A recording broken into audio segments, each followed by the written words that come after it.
বিসমিল্লাহির রহমানির রহিম। আমরা প্রতিদিন নামাজে, দোয়ায় কিংবা কষ্টের মুহূর্তে আল্লাহর কাছে যা চাই তা হলো জান্নাত। একটি এমন স্থান যেখানে থাকবে না মৃত্যু, কষ্ট, চিন্তা বা দুঃখ। কিন্তু অনেকেই একটি প্রশ্ন করেন, পুরুষদের জন্য তো জান্নাতে হুরের কথা কোরআনে বলা হয়েছে, তাহলে নারীদের জন্য কে থাকবে? আজ আমরা জানব কোরআন ও হাদিসের আলোকে আল্লাহ কিভাবে নারীদের পুরস্কৃত করবেন জান্নাতে। আল্লাহ তাআলা কোরআনে বলেন, তাদের জন্য থাকবে হুর লজ্জাশীলা, সুদৃষ্টি ও সোনার মতো উজ্জ্বল। এছাড়া আরেক আয়াতে আল্লাহ বলেন, তাদের জন্য থাকবে পরিষ্কার পরিচ্ছন্ন সঙ্গিনী এবং তারা সেখানে চিরকাল থাকবে। এই আয়াতগুলোতে হুর শব্দটি এসেছে, যা মূলত জান্নাতের নারীদের বোঝায়, যাদের আল্লাহ বিশেষভাবে সৃষ্টি করেছেন জান্নাতি পুরুষদের সঙ্গী হিসাবে। এখন অনেকেই এখানেই প্রশ্ন করেন, তাহলে নারীদের জন্য আল্লাহ কি রেখেছেন? নারীদের কি কোনো পুরুষ হুর থাকবে? ইসলাম কখনো নারীদের অবহেলা করেনি, বরং সমান মর্যাদা ও পুরস্কারের প্রতিশ্রুতি দিয়েছে। কুরআনে আল্লাহ তাআলা বলেন, আমি তোমাদের কোনো আমল বিনষ্ট করব না, তোমরা পুরুষ হও বা নারী, তোমরা একে অপরের অংশ। এই আয়াতই প্রমাণ করে যে আল্লাহর দৃষ্টিতে পুরুষ ও নারী উভয়ের পুরস্কার সমান, যতটা তারা ঈমান ও আমলে শ্রেষ্ঠ হবে। অর্থাৎ জান্নাতে পুরুষরা যেমন হুর পাবে, নারীরাও তাদের প্রাপ্য সুখ ও সঙ্গ পাবে, যা তাদের অন্তরের আকাঙ্ক্ষা অনুযায়ী হবে। যদি মহিলার দুনিয়াতে বিবাহ হয়ে থাকে, তাহলে তাদের জন্য রাসূলুল্লাহ সাল্লাল্লাহু আলাইহি ওয়াসাল্লাম বলেছেন, যে নারী দুনিয়া জান্নাতি স্বামীর স্ত্রী ছিল, সে জান্নাতে তারই স্ত্রী থাকবে। অর্থাৎ জান্নাতে একজন নারী যদি তার স্বামীসহ জান্নাতে প্রবেশ করে, তবে আল্লাহ তাদেরকে একত্রে রাখবেন। তবে সেই সম্পর্কে থাকবে না কোনো দুঃখ, ক্লেশ বা তর্ক বিতর্ক, বরং থাকবে চিরন্তন ভালোবাসা ও শান্তি। হাদিসে এসেছে, জান্নাতে কোনো নারী তার স্বামীর সাথে থাকবে, আর সেখানে তারা উভয়েই পরিপূর্ণ সুখে থাকবে। জান্নাতে স্বামী স্ত্রীর জান্নাতি সম্পর্ক কেমন হবে চলুন জেনে নেই। দুনিয়াতে আমাদের সম্পর্কগুলো সীমাবদ্ধ সময়, বয়স, দুঃখ, ঈর্ষা, অভিমান থাকে এই সম্পর্কের মধ্যে। কিন্তু জান্নাতে এসব কিছুই থাকবে না।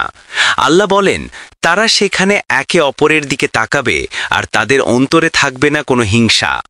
অর্থাৎ জান্নাতে ঈর্ষা বা প্রতিযোগিতা নেই।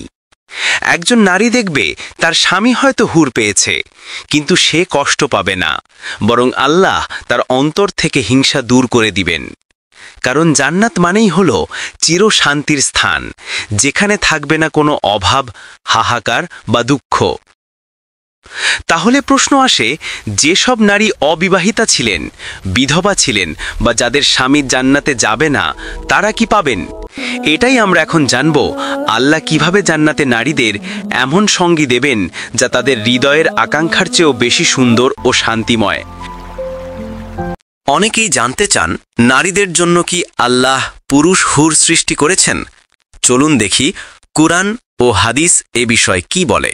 আল্লাহ তাআলা স্পষ্ট বলেছেন, তোমাদের প্রাণ যা চায় তাই সেখানে পাবে, এবং যা তোমরা চাও তাই তোমাদের জন্য প্রস্তুত থাকবে।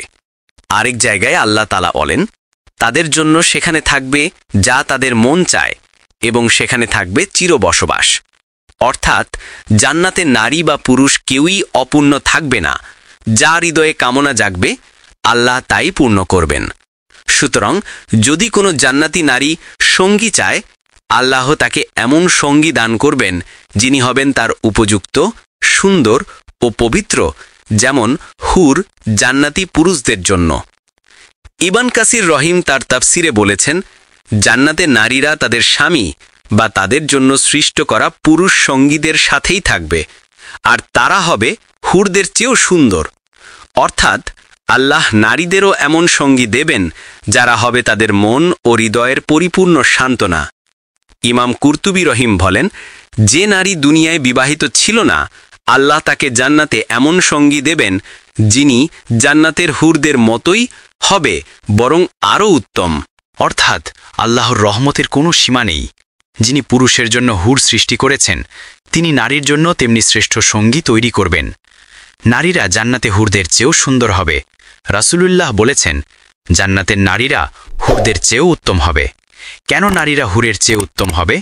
কারণ তারা দুনিয়াতে ঈমান, ধৈর্য, নামাজ, দোয়া ও ত্যাগের মাধ্যমে জান্নাত অর্জন করেছে। অর্থাৎ হুর হলো আল্লাহ তাআলার সৃষ্টি, কিন্তু জান্নাতি নারী হলো সংগ্রামী মুমিনার পুরস্কার। তাই জান্নাতে পুরুষ যেমন হুর পাবে, তেমনি নারীও এমন সৌন্দর্য ও সঙ্গ পাবে যা কল্পনার অতীত। রাসূলুল্লাহ বলেছেন, জান্নাতে এমন কোনো জিনিস নেই যা দুনিয়ার মতো, কেবল নামগুলো একই রাখা হয়েছে। অর্থাৎ আমরা দুনিয়ার ভাষায় হুর বলি, কিন্তু জান্নাতে যা থাকবে তার বাস্তবতা একেবারেই আলাদা ও শ্রেষ্ঠ। তাই আল্লাহ জান্নাতে নারীর জন্য এমন সুখ সৃষ্টি করবেন যা তিনি আজ কল্পনাও করতে পারেন না। তাফসির আল তাবারিতে বলা হয়েছে, জান্নাতি কোনো নারী একা থাকবে না, বরং আল্লাহ তাকে এমন পুরুষ সঙ্গী দেবেন যিনি তার মনকে আনন্দিত করবে। অর্থাৎ জান্নাত এমন জায়গা নয় যেখানে একাকিত্ব আছে, সেখানে থাকবে সম্পূর্ণতা, ভালোবাসা ও শান্তি। প্রিয় ভাই ও বোনেরা, জান্নাতের প্রতিটি পুরস্কারই এমন যা আমাদের বোধগম্যের বাইরে। দুনিয়ার দুঃখ, একাকিত্ব, সম্পর্কের তিক্ততা সবকিছুই সেখানে মুছে যাবে। আল্লাহ বলেন, তারা সেখানে থাকবে চিরকাল। তাদের জন্য থাকবে সোনার পেয়ালা, রূপার থালা আর অন্তহীন শান্তি। তাই জান্নাত হলো এমন স্থান যেখানে নারী বা পুরুষ কেউই বঞ্চিত নয়, প্রত্যেকে পাবে নিজের হৃদয়ের পরিপূর্ণ আকাঙ্ক্ষা অনুযায়ী পুরস্কার। তাই আসুন, দুনিয়ার ক্ষণস্থায়ী সৌন্দর্যের পেছনে নয়, চিরস্থায়ী জান্নাতের জন্য আমল করি। আল্লাহুম্মা ইন্নী আসআলুকাল জান্নাহ ওয়া আউযু বিকা মিনান নার। হে আল্লাহ, আমি তোমার কাছে জান্নাত চাই আর তোমার কাছে আশ্রয় চাই জাহান্নাম থেকে। আল্লাহ তাআলা বলেন যে জান্নাতে প্রবেশ করবে তার জন্য থাকবে যা সে চায়, এবং আমি আরও বেশি দিব। আল্লাহ তাআলা আমাদের সবাইকে সেই জান্নাতে প্রবেশের তৌফিক দিন, যেখানে নেই কোনো দুঃখ, নেই কোনো বিচ্ছেদ, শুধু আছে আল্লাহর সন্তুষ্টি ও চিরসুখ। রব্বানা আতিনা ফিদ দুনিয়া হাসানা ওয়া ফিল আখিরাতি হাসানা ওয়া কিনা আযাবান নার।